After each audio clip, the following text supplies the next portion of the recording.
Peace, everybody. For the month of October, we're releasing a zine with REBOE LNE titled Amo la Noche, documenting his graffiti in Paris and New York City. The zine features action shots from Parisian writers Stays and SE1, South LNE, Snen 7, and more. All photos were shot by REBOE. The zine, as well as the Cash For episode, is available only through our Patreon, with the money going to 2 food drives we'll be doing in Tompkins Square Park. We're going to be giving out hundreds of meals, as well as to-go bags of food to the hungry of downtown New York City. More details and dates on this coming soon.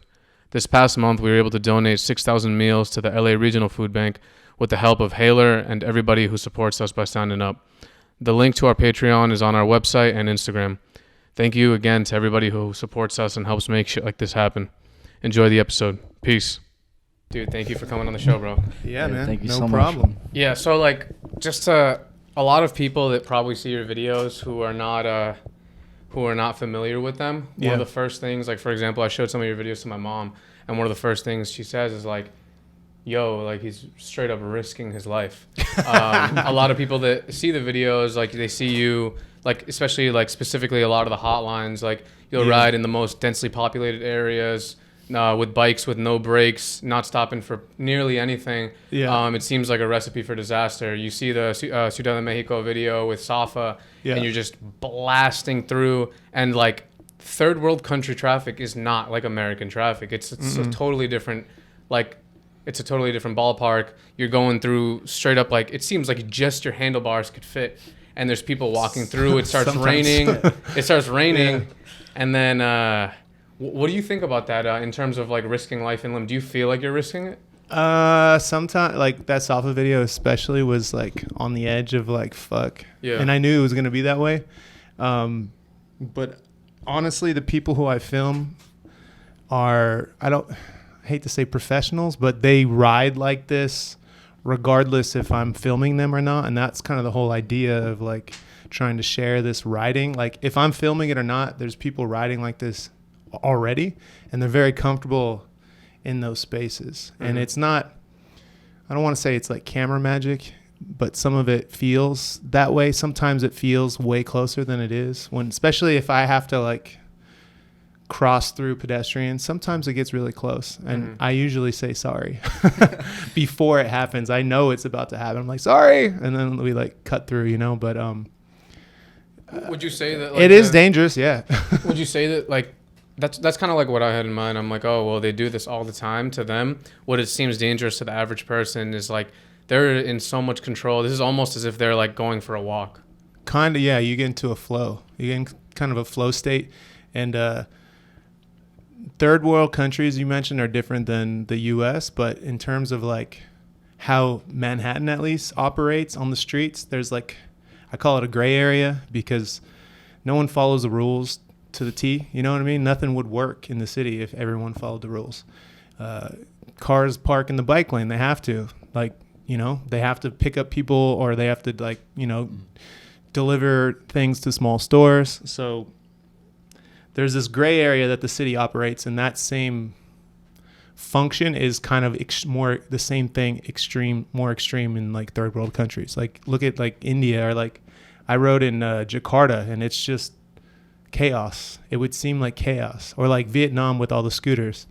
It looks like chaos, but everyone who's there you just make your path, your line, and you're not going to get hit. Like everyone will go around you. And if I did see a few accidents actually there, and people just get up and they're like, oh, and then they just keep going. So it's like I think it's a society thing. Like we're not used to it, you know? Yeah, it's pretty crazy. I compare that to, like, for example, riding a motorcycle, because that's what I do on my, like, daily, like, that's my main mode of transportation in a way. Yeah. And, like, I don't really usually wait in traffic. I kind of just split lanes. But the thing with the motorcycle is that people can hear you coming, you know what I mean? From, like, and they look in their rear view and stuff like that. But on a bike, like on a bicycle, I feel like you're so like subtle that people don't know you're coming. So it's up to you to know what's going on. You can't rely on people to get out of your way. You know what I mean? Yeah, I think it's better to not make a sound. Really? Why is that? Yeah, because you spook people, and then they're like, they do this like fucking like dance in the intersection sometimes, and like if you didn't say anything, they would do exactly what we want them to do. Just keep moving. Just everything. You're just like it's kind of like snowboarding. Are you guys ever snowboard or skate or like skated, ski or yeah. something? Yeah. Like kind of like skateboarding where you're like skating and you need to look at, especially in New York, you need to see what the ground looks like because you can hit a rock and it can end your day pretty badly if you're not paying attention. So like it's kind of like that. You're not looking down, but you're looking in front of you. It's kind of like bombing a hill, I guess, on a skateboard. In some of like the gnarliest hotlines that you've done, what are some of the speeds that you reach? Do you know them? I mean, in the city, it's, we don't go over 30 really. I think some of the faster ones are in California when we're like bombing down some hills. The video was Safa when he was actually on a road bike. It was like a test before we did a hotline. He's like, let me show you some of like outside of Mexico City. So we went into like, I think it's called San Jose area. And we were bombing down like super steep things, potholes, dogs, speed bumps, motorcycles, tow trucks just taking over the whole lane, like all kinds of crazy shit. And yeah, my bars I was on a gravel bike, so my bars were really wide. I was on the wrong bike to be following this guy. Yeah. And he dropped me a bunch in that video, like you can tell he knows how to ride, and you can tell he knew the area where we were riding very well. But those are the faster ones for sure. When did you first get into so the first hotline that I saw was with Crusha. Yeah. This is the one where he gets on the Queensboro, and I'm watching it, and I like I said, it's the first one I seen, so I didn't know what I was gonna see. You're like, what are these fools doing? And he fucking when he goes onto the actual highway, I'm like, dude, what the fuck? Yeah, the BQE at the end.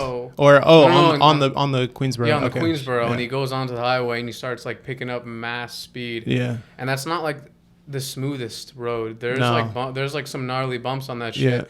Yeah. As you being the person filming it, in some sort of sense dictated by what he's going to do, because you're the one following him. How does it feel when you're doing that? We talk about the route before we do it. When I first started doing these things, the hotlines, it was like it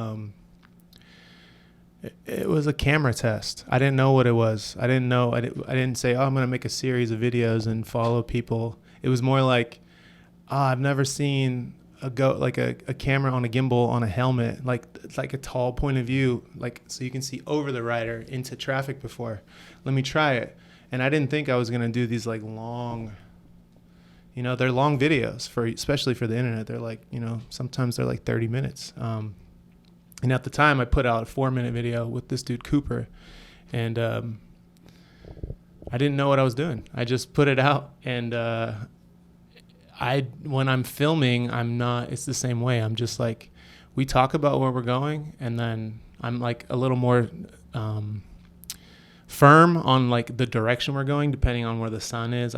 There's a couple things filming wise that I have preferences where I don't want to see my shadow, and like the lighting's better if we go this way. Other than that, I'm kind of locked in and like, not brainless, but thoughtless. You just kind of go with the flow. It's kind of like riding, except for I'm taking their path for the most part. I will deviate a couple, like sometimes, sometimes a hole will close up. I can see a hole gonna close up behind them, so I'll see that before they go, and I'll go this way. And also, it's in my advantage because I'm on a single speed usually when I film these. I'm not on a track bike. I have filmed some on fixed gears without brakes, but it's not the best for filming. Yeah. I'm just using what the best, the best thing to film with. You probably have trust in them, like we were saying earlier, because they are like professionals and they do it with or without you filming anyway. So you just focus on your own thing. Yeah, I don't typically film with people I don't know. I usually I've ridden with them before, or I have seen them ride before, like on a video or something, and they're friends of friends. I don't typically just, people hit me up and let's do a hotline. And I'm like, no. I don't say no. I'm just like, it's not happening, Like, I don't know who you are. I don't know how you ride. Like, no. It's truly a different thing, man. It's truly different, like riding a bike, which is what the majority of the population does, and then like what you guys are doing on your hotlines is like it's these guys. It's not me. I'm just following these guys. You are doing it at the same time. But I'm following these guys. These guys deserve to shine, and that's like why I'm kind of started doing it. I was like, this is great. Like now people can actually feel. I feel like if you think back to like older videos of like traffic videos, like Lucas Burnell is like, I don't know if you came across of any of his videos. He's a little older. He's been in the scene for a long time. They were like, that was like the video. Like it was like him following people, and it was so shaky and hard to watch that it would be cut. It would be like 3-5 seconds cut, 3-5-10 seconds cut. There was never a video where you can just watch it all the way through and you don't get sick, you know. And that's what, as simple as putting a gimbal and a camera on your helmet and getting that point of view did. And now it's like you can watch something, and I feel like when there's no editing and there's no cuts, it increases the tension, you know what I mean? Because you're like, holy shit, they just made it through there, and then you can see things coming again. You're like, holy shit, when is this gonna end? Instead of like edit, you know. So I thought of it kind of like because I was just thinking about like the danger aspect of it, and I thought of it in terms of like a skater, like Tony Hawk, for example, who's like an older guy at this point. Like he'll do a frontside air like 5 feet above coping, 10 feet above coping, and it's probably like so not dangerous to him to do that, just relative to his skill level. And whereas his muscle memory. Yeah, someone else dropping in on something for the first time this big might literally fall back and snap their arm. Yeah. So I was thinking about it in terms of that, and I'm like, yo, there's probably more danger just some random fools who pick up a city bike and like just go into whatever they're gonna get into than like, for example, crush a mobbing down fucking dude. Like that got me so hyped watching that. Like when he went on to the Queen. Another one I saw was which was this is like my favorite one, was you guys went from like the 40s to Washington Square Park in 5 minutes, something like that, and I'm like, bro. Crusher ended his over there too, but I just did one recently with some guys from who were visiting from Chile, so it might have been them. We did a handoff. It was like one guy riding, and then another guy came in, and they like, I mic'd the riders up, so they like gave the microphone to the other guy and did like a little, call it a Madison. It's like a track bike kind of type race, and they like pulled one to the front, and then I followed the other guy. When you do go on the highway, has there ever been any instance, or just in general, where the police try and chase you? No, not yet. Really? There's been really close crossing the Manhattan Bridge one time with Cooper. Going into Manhattan from Brooklyn, there's a spot on the left where cops always post up, similar to the Brooklyn Bridge. The same thing, except for going into Brooklyn, they're always right there on the right. Same little side of the bridge.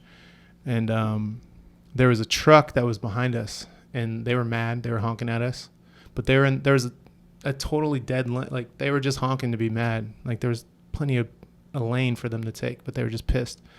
And when we got by the cop, the truck slowed down and was like honking at the cars, rolled the windows down, and was like trying to get the cops' attention to get us. But we're already on the downhill, and we're on the top of the Manhattan Bridge, so the exits there are like, good luck. Like the cop, they would have to have someone out in front of the bridge to stop us, because there's 3 ways we can go, and then from there it splits into like 4 more. It's like, good luck. Yeah, there's no way they would be able to get no caught way. in the traffic. No way, yeah. And you guys would just fucking we just cut and like Yeah. ended up on Bowery. Yeah. I wonder what the consequence, like legally, is. I mean, I know people who have been stopped. Tony, I film a lot of like bike races too. And Tony 2 years ago for Monster Track, which is like a really big track bike race. It's like track bike, no brakes, like usually in the winter. It's the weather usually sucks. It's like a gnarly race. And he was leading our friend Chaz. They kind of worked together. And I had, I think I mic'd up Tony because I was like, he's going to win. Like I just picked the winner. And he went to he was going to win, and he got arrested on the Manhattan Bridge going into Brooklyn. And Chaz didn't. So Chaz kept going. Chaz ended up winning. Tony got arrested, and they wrote him a ticket. I forget how much it was. And he was in handcuffs, and he talked himself out of handcuffs and brought the ticket to the end of the race. I think he still got 5th place. And it said, reason for a ticket. It says, because I'm trying to win a fucking bike race on the ticket. It's so fucking good. It's so good. And the cops, that was cool for the cops. Every once in a while, the cops are cool like that, I guess. So part of the route was the bridge. Yeah, well, you don't have to take you don't have to take the roadway, but it's like it's the fastest way. You know, you can do anything you want to do to win. You're allowed to do anything, you know, as long as you do the checkpoints properly, or you know, there's specific rules they'll tell you in the beginning. As long as you do those things, how you get there is how you get there. It's whatever. How did they manage to stop him? Tony? Yeah, he was probably. I have no idea how they pulled him over. And then Chaz actually got a flat on the front tire on the way down too, and somehow he still didn't get arrested. And then someone at checkpoint swapped wheels with him. But in terms of like you know, just like riding the bike and all that stuff, and all the stuff that you've done, and even just off camera, you've probably done tons and tons of riding. What are some like of the closest calls you can remember, or like crazy incidences? When I lived in San Francisco, usually incidents happen when you're chilling. For me anyways, when I'm like not riding hard is when things happen. And I've heard a theory behind this. If you're riding down say you're riding down Queens Boulevard, and you know there's no bike lanes at the time. Just say you're riding down Queens Boulevard, and it's crazy. If you're riding at a 12 mile an hour, like what a regular person rides it at, and stops at every light, you're on Queens Boulevard for a long period of time. If you ride really fast and you run the lights and you get through, you get off that sketchy area faster. So some people tend to think that it's safer to ride faster. Just in terms of the amount of time you spend in there. Yeah, and then you're more, not that you're more visible, but if you're taking the road and the lanes a little bit more aggressively, cars are going to see you if you're just, instead of just being off to the side and just being slow. You're like fucking using the lane, not doing it on purpose to be a dick or anything. Mm-hmm. You're just like using it to flow. Like if there's a red light and it's a one way this way, you're going to cut left so you can get the angle to see if cars are coming, and then you can go, without slowing down and keeping your momentum. It's all about keeping the momentum on a bike. There must be like some sort of psychological game going on between the cyclist and the traffic, because just if someone's driving and they see someone like pretty timid on a bicycle, they might be like, yo, fuck this dude, get the fuck out of the way. There's also that. Yeah, if he's going crazy, they're gonna be like, yo, this savage might do something unpredictable. Like I need to, know what I mean? Or they're really mad and they're like, and they're like trying to. I mean, I've had incidents like that. I guess back to your question. It was in San Francisco, and I was just chilling. There's a bike lane on the sidewalk in San Francisco in the Embarcadero area, and I was chilling with my girlfriend, and we were just riding casually, and a drunk driver came out and just fucking plowed me, and somehow I didn't get knocked all the way off my bike. He hit. I can feel the warmth of the motor on my, like the front end, right on my ankle, but it never hit my ankle or my foot. But my right foot was in the back and my left foot was forward. So it was like right by the wheel. He smashed my wheel, and somehow my bike whipped around, and I had all my weight on the front. So I didn't fall over this way. I just whipped around, and he took off, and I was like, yo, what the fuck? And he my bike was bent, my wheel was done. So I don't know. That was a close one, because if I was a little bit slower, he would have just probably ran me over all the way. Or I would have went up on the fucking hood or something, I don't know. Yeah, but it was just he just clipped the back end. So and I've been squeezed between two cars a couple times, but when that happens, it's safer to just not fight it. You know what I mean? You just kind of if you're already pinched, you kind of just let it happen. Try not to wiggle free or anything. You just kind of you just lean on something, and then you wait until it breaks.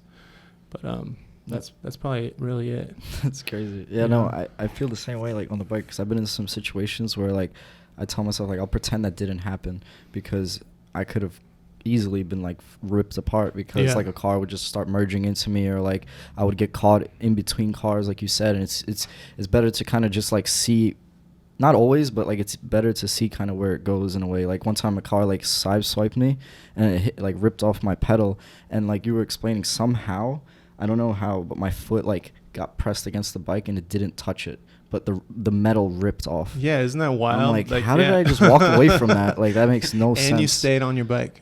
Yeah, it made no sense. The metal ripped apart, like the metal ripped, and my leg was completely fine. Sometimes it's better to just be chill. Yeah, I think it's always better just to be chill, actually. Better, like, instead of like tensing up or like letting things, you know, even emotionally, like letting them ruin your day and like getting to you.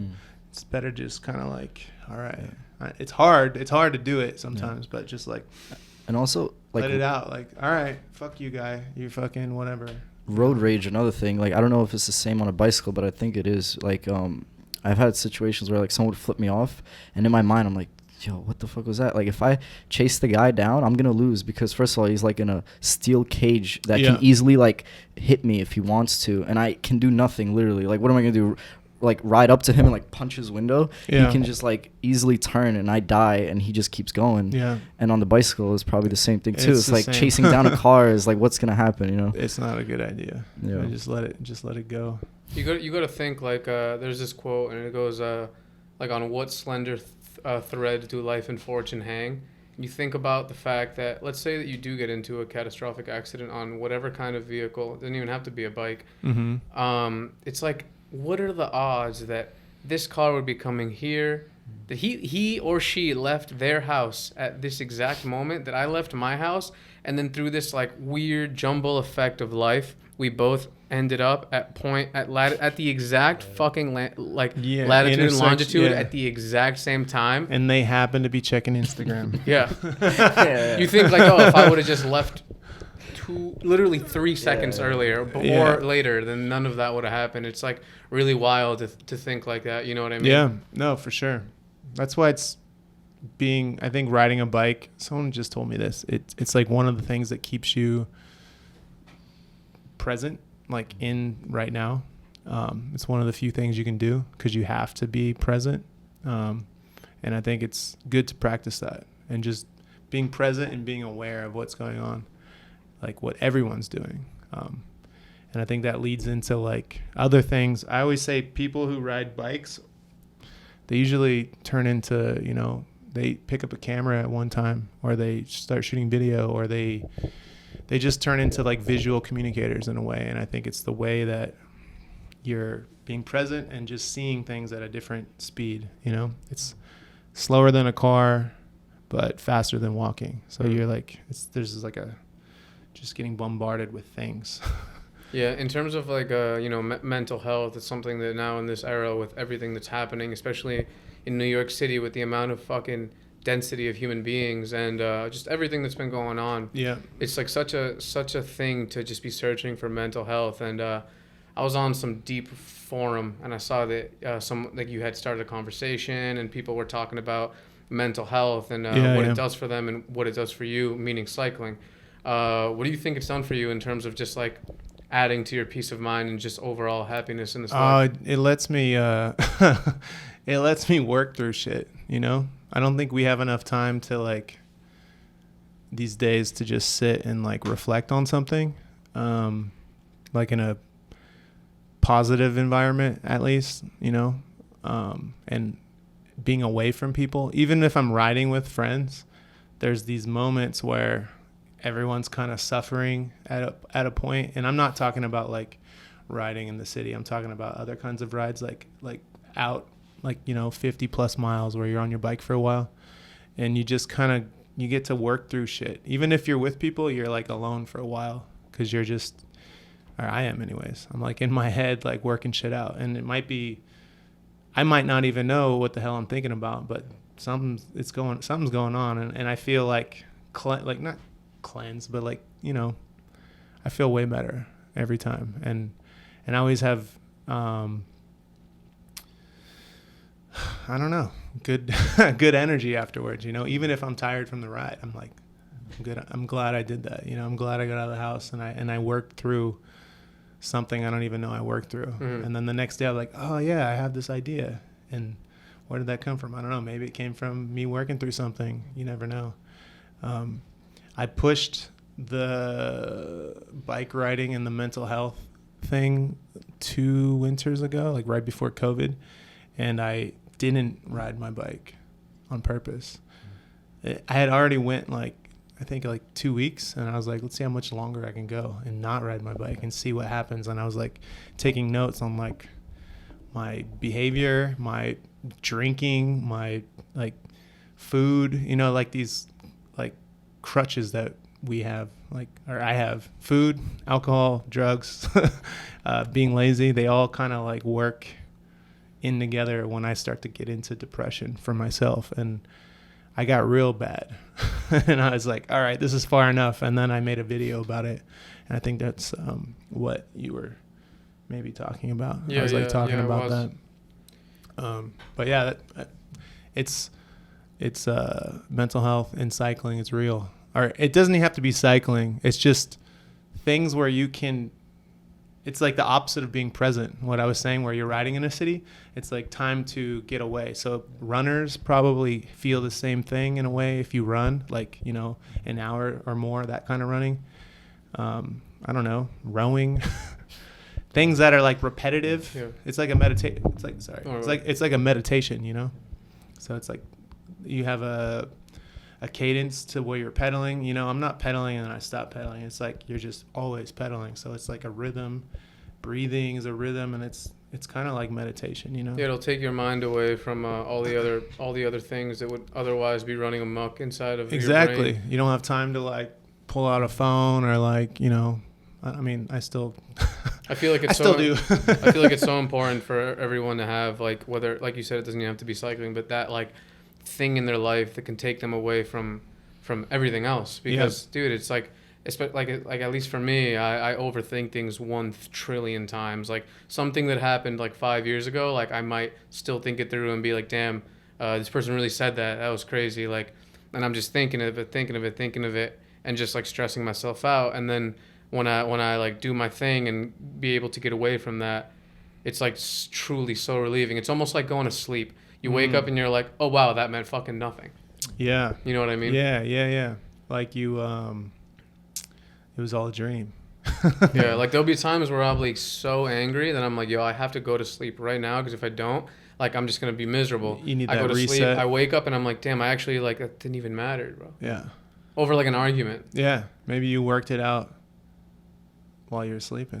You know what I mean? Yeah. That's what I was like. What I'm talking. Yeah. In a different like dimension. Sometimes when I'm riding that whole meditation thing, I don't even know if I'm working something out, and then like, I feel better, and then the next day I'm like, oh, I have this idea, or I'm not dwelling on this thing anymore. And it was that time, or I attribute it to the time on the bike where I'm just like, even if I can't even realize I'm thinking about it, something's going on, you know. Yeah, I do a lot of that on my motorcycle too. I bet that there's something to that too, because there's like people, like I can shifting see it. And like you're being very I guess you can be aware. I don't know, I've never ridden a motorcycle. Something I like to do is just, honestly, I type in a general location, like the state of Pennsylvania, and I'll just hit the highway, and I would just get off at random exits, like hit the back roads. Like I went to a Lancaster where like the Amish live this weekend that just passed, and I was just taking random exits, random roads, and it felt so freeing to not care where I was going. I would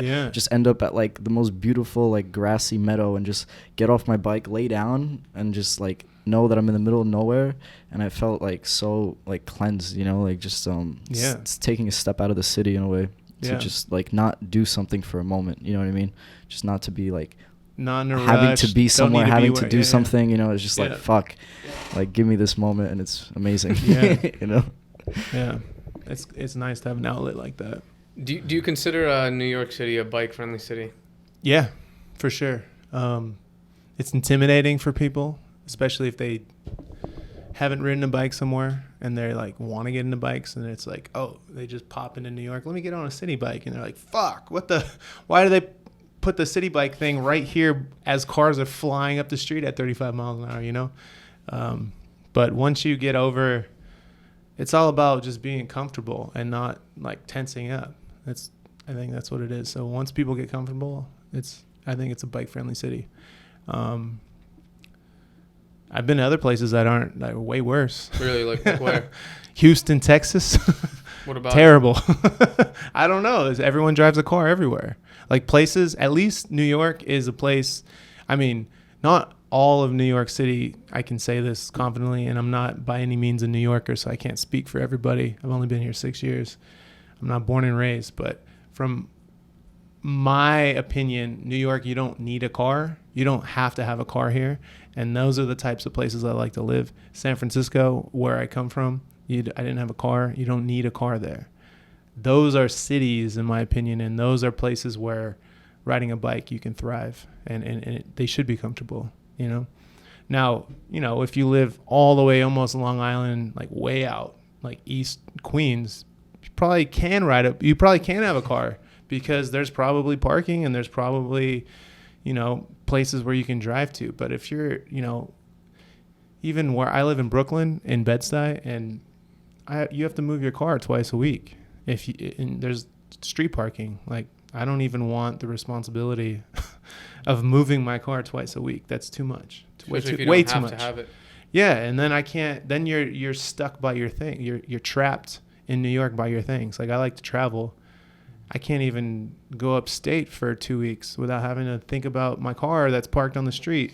You know, I mean, I guess I would bring my car with me, but fly out. You know, I can't even fly out and go to like visit family in California without thinking about my fucking car. It's like worse than having kids. I mean, nothing wrong with having kids. Yeah. I'm just saying. You really do become trapped by your shit. You're just stuck by the car. So that's why I like cities where you don't need a car. Yo, I got plants, and sometimes I feel like I'm fucking trapped by my plants because I'm like, bro. Oh yeah, no, plants are and these serious. fucking bonsai trees are gonna die, and I'm gonna be pissed. Yeah. I have to get someone to do this shit for me. Yeah. You know what I mean? No, I know what you mean. My girl's got a shitload of plants, and when they're not doing so well, I know all about it too. They got to be watered. These ones need to be watered more. These ones don't water them too much. What do you think about the bike lane, the status of the bike lanes in New York? Oh, they're a joke. But at least they're there, you know. At least they're trying. They need to hire someone who rides a bike. They need to have whoever's in charge of like the bike lane infrastructure or the Department of Transportation for the bike lanes. I don't know if there's a specific thing. And I know that cities are, especially New York, they're like segmented, you know? So it's like these people do the roads, these people do like the bridge in like the bridge part, and these people are in charge of the bike lane. So getting them all to communicate is probably really difficult. But like the bike lanes are sometimes I got a ticket when I first moved here because I was riding on a one-way street in the wrong direction because I was on the bike lane, and then it just disappeared. And I was going on the Williamsburg Bridge, and they're like, cop got me and was like, you know, wrote me a ticket. And I'm like, well, where am I supposed to ride? Like, I was on the bike lane, and then it disappeared. Like, of course I'm going to go left towards the bridge. That's where I'm trying to go. And she was like, oh, it's right there. You have to get onto the sidewalk. And the bike lane used to go onto the sidewalk, but all the paint had been like removed over the years. And now the bike lane goes on the one way against traffic like I went. Now they changed the pattern, but they gave me a ticket for that. And that's like some of the dumb shit in it. And that stuff, at least they're trying, but they need to hire someone who actually rides and understands. Like, another one that's really bad is like the bottom of the Williamsburg Bridge is it shoots into like people crossing this way, and it's like cement walls that they put up, and it's like super narrow, and it's like it's fine for me, but I can understand someone who doesn't ride. It's like a really steep like drop, and it's supposed to be for exit only, but then people walk up it, and you're hauling ass through there. I mean, not everyone's probably hauling ass, but you know, you're crossing pedestrians going this way, then you're going this way, and then there's also a bike lane that goes this way. There's a bike lane that goes this way, and then people are waiting at that bottom. It just, I don't know. There's got to be a lot of accidents that happen right there, because every time I go through there, it's really close. Yeah, they make it a recipe. I'm like, yo, get the. Why are you coming at me right now? Like, you're supposed to go around, which doesn't make any sense either. When you come from Houston, or no, it's not Houston, Delancey, towards Brooklyn. there's a double bike lane that's protected, which is nice now. But to get onto the bridge, they want you to get out of the bike lane and like go into the road partially and then come up the side where pedestrians are also coming in. So that doesn't make any sense either, you know? I don't know. What could they do to, like, let's say you were the person in charge, since you do ride a bike. Yeah. You were the person in charge making the bike lanes. What would you change, either with what we have now, or even if you were just doing it from scratch? I would start at the bridges, like the heavy, like borough to borough bike traffic areas, and I would eliminate weird spots like that are dangerous. That's a dangerous spot. For that spot, I would make it so you can enter and exit the bridge at the bottom, and pedestrian traffic, that's the hard part. Maybe the pedestrian traffic that crosses there, you get rid of that one side and you have them cross up the street. Just so it's like right at the bottom of a hill. It just makes no sense at the bottom of the hill. So you can have people crossing on the right, and then you just have them half a block up cross where there's already a crosswalk up there on the left, and get rid of that one. Put a whole cement wall there. You know, that's the part that doesn't need to be there. Once they get rid of that, that'd be good. And then, like, you know, they're doing stuff with the Brooklyn Bridge. That one's terrible. That's a tourist bridge. And I still like to ride it and like show, you know, people when I'm like filming what it feels like to ride on it. And it's not the tourists' fault really, but they should pay attention. They're just, you know, they want to get photos on the Brooklyn Bridge, but they're moving the bike lane to the roadway. So that's a good step, because that whole top area makes no sense. It's really bad. And then I think the Manhattan Bridge is really good. I don't have any problems with that bridge. It's my favorite bridge to cross into the city on. It seems like everyone who rides it knows what they're doing as well. In terms of riding on the bike lane when you're in the city, not on the bridges, the fact is that there's a curb, there's a bike lane, and there's typically cars. The bike lane is not that wide, and you couldn't. It's like it is entirely a possibility to get doored at any given moment. Oh yeah. Do you think there's like any way to fix that? With just the density of people, it's like there's only so much you can do when there's a billion people on one exactly block. And that's like going back to the whole gray area in New York City. It's like this place has been around for a long time, and unfortunately, you know, there were a lot of bikes before, and then it turned into cars, and it was people and bikes into cars, and then cars took over for a long time, and now bikes are like slowly getting back into cities because traffic is so bad, and people are realizing that you don't need a car to drive yourself to work when you live less than 5 miles away from your work. Yeah. You can take the train, or you can ride a bike. I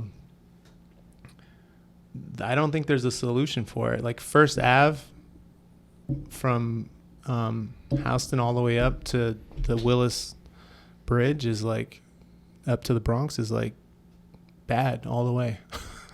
It's not good at all. And what it is, the reason is it's a bike lane on the left. It's a one-way all the way up.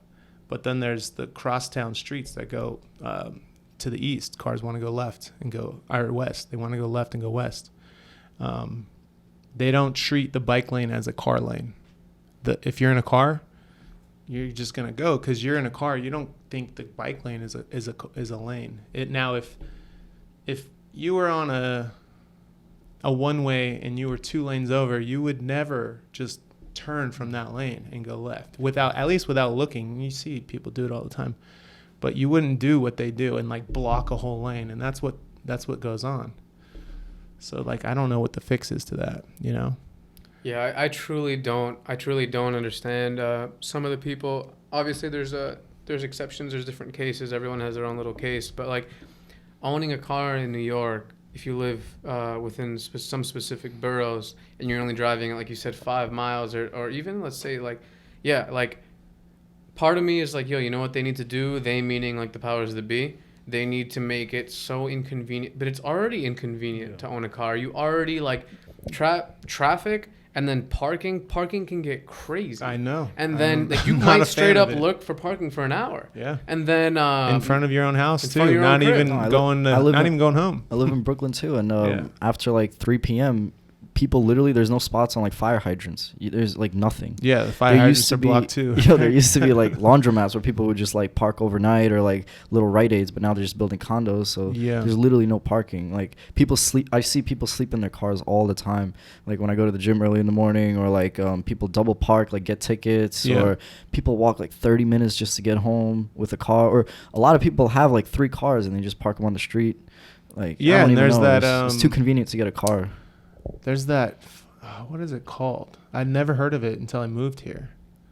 No, it's not. It's like idling in your car. There's signs up sometimes. no standing. Oh. No standing. I was like, what the hell is no standing? I didn't know what it meant. And then after I was here for like It 2 means years, no nothing. just you're not allowed to be in your Do car anything, yeah. and let it. You can't just Yeah. sit there and have it on. Yeah. Because people will just sit there. So it's like there's that, and then if you do want to have consistent parking, it could be up to $500, $600, $700 a month Yeah. that's fucking rent.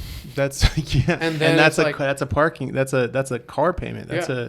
And it truly is whenever I go to different cities or different states or different countries, and I get a rental or whatever, I'm driving like someone else's car, and I park it somewhere easily, and I see tons of parking everywhere. I always think to myself, yo, this is truly a luxury that these people are not aware of. Like Yeah. how much of a luxury it is to just like, oh here, oh here, oh here.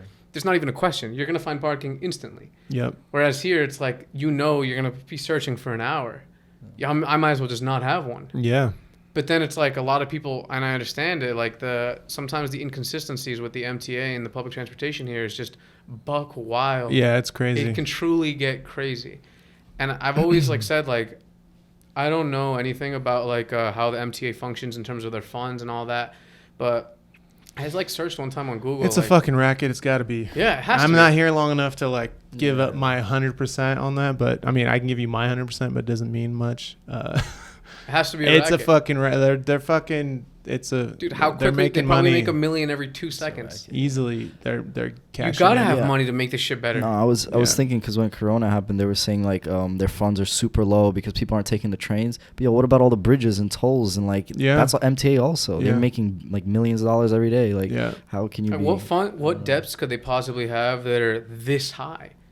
Because they have to be it has to reach the billions range for you to not be able to pay it with the money you're making. Yeah. And it's been years upon years upon years. It doesn't make any sense. And then they say you hop on the train and they're like, "Thank you for choosing to ride with us." I'm like, "Oh, I don't have. What do you I don't mean have any other there was options. no choice. I had to walk. There's no other system. City bike. Yeah, city bike. But dude, it's really wild.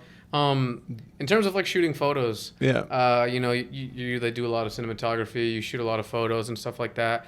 And there's like a parallel that I see between like graffiti and cyclists, which is like a lot of them over time, just through the sheer like how life works, they end up getting into shooting photos from documentation to just like point and shoot, more artistic Yeah. style and stuff like that. What do you think it is? Like, what got you into it? Skateboarding. Skateboarding got me into shooting photos. It was video first. I had a little like video camera, and then from there I got a little film camera, like a Canon A1. And my girl, we've been together for 13 years. I think it's going on 14 years now. We're pretty much married, just not married. She went to school for photography, so I would like bug her, like, yo, how do they do? I'd like show her photos from like Transworld or Thrasher, like, yo, how come he's transparent but the background isn't? How did they do that photo? Like, what's going on, you know? And she'd be like, leave me the fuck alone. And I was just like nagging her all the time, and until she would like take me out on like little photo dates. Anyways, she taught me a lot, and that's kind of skateboarding got me into it, because I would see, Thrasher magazine, like before there was internet, like before there was like Instagram, and like media is like heavily shared compared to 15 years ago. It's changed a lot in the last 10-15 years. So all I had was magazines and videos, and I would see that stuff, and that's what influenced me.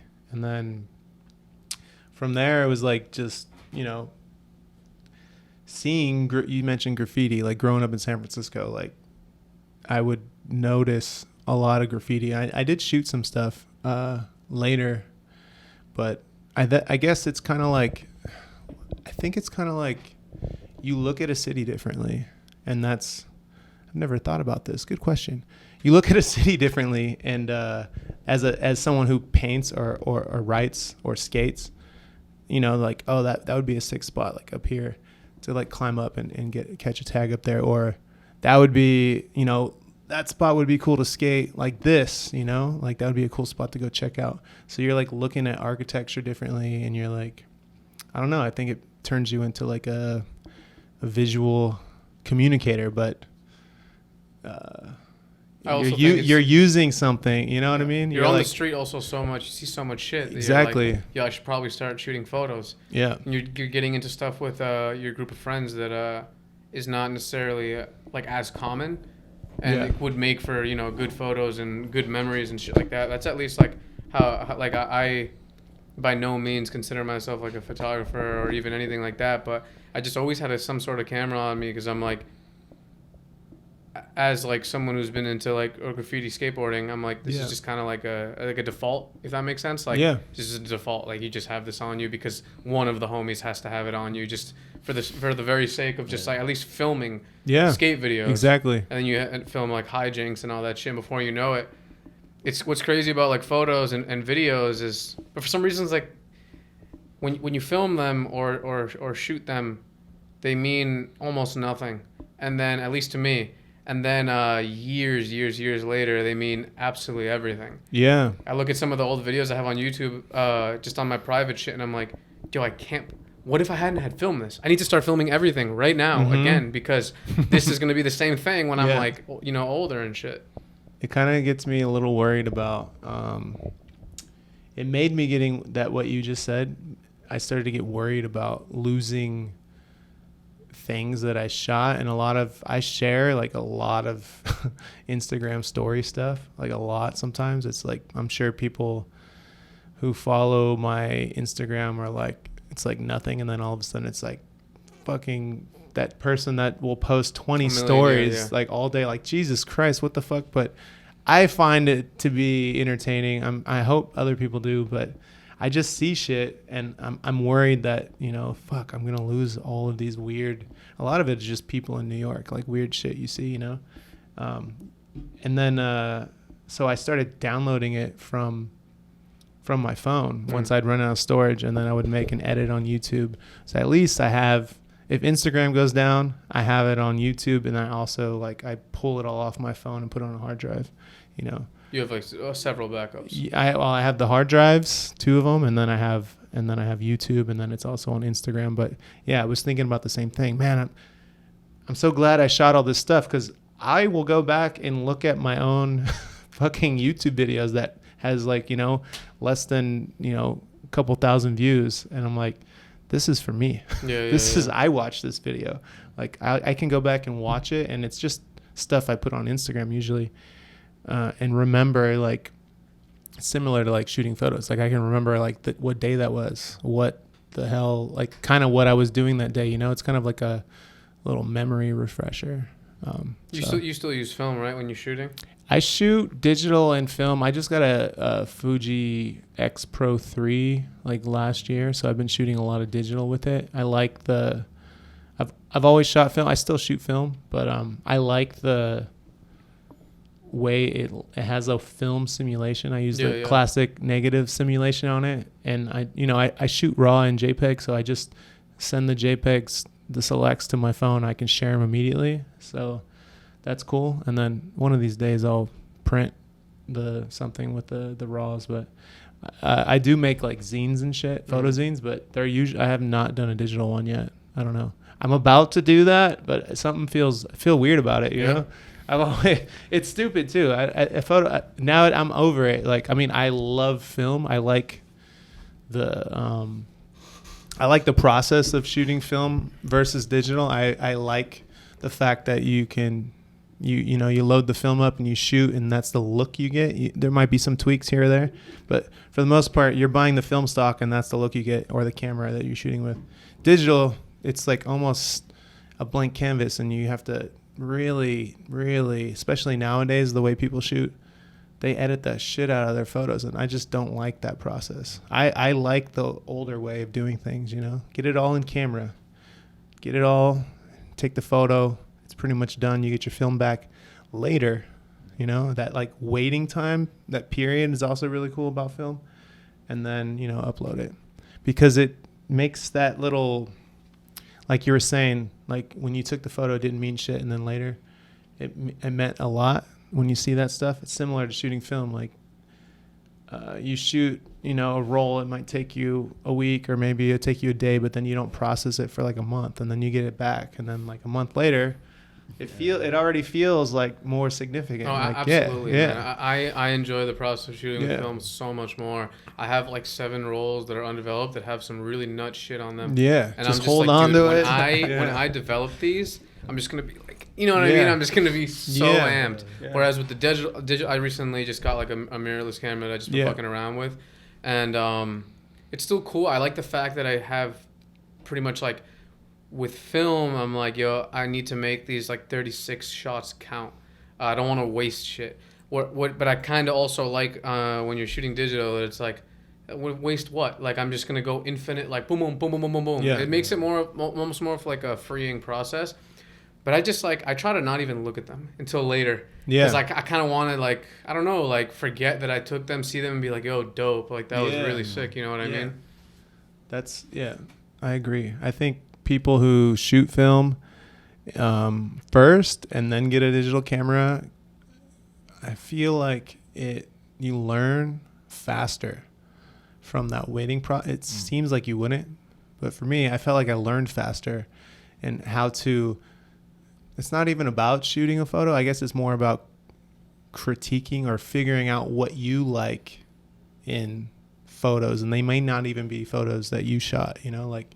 And I feel like shooting film slows you down to like think about like what do I like about framing this shot up, or what am I doing, you know? Whereas you do that first and then you shoot digital, and you can just fucking blast away and get the thing that you're looking for, you see in your head, or you want to take, you know? So yeah, part of me too is like a worry that I have, which is funny that this is even a worry, because it's like photography is not a significant portion of my life, but for some reason it like gives me anxiety. I think about the fact that you know, they never thought that a camera like a mirrorless camera would be able to make the images that it does, just due to the size and the mirror that you need inside of the DSLR. Yeah. And it happened because it's a whole different approach. They're looking at it from a different lens of making this image. It's not the same thing whatsoever. And then you think about what they're doing with the iPhones, and we're almost pretty much already there, but there will come a point, without a doubt, that these cameras are pretty much obsolete, and you're only using them for the sake of like the tradition, the feeling, whatever it may be. And the reason I like really don't fuck with that, although it's sick to have it just in your pocket at all times, is like, I think of it as like, one of them is like, I'm taking a guitar, like, let's say an acoustic guitar, and like playing like some real fucking like, I don't know, like some real shit. Whereas the other one, I'm like making the same product, which is just a sound, and I'm just using like I'm like designing it on my computer. I'm like, bro, this is not the same. This one has like soul. Like, I can fucking hear like squeaks when I move it.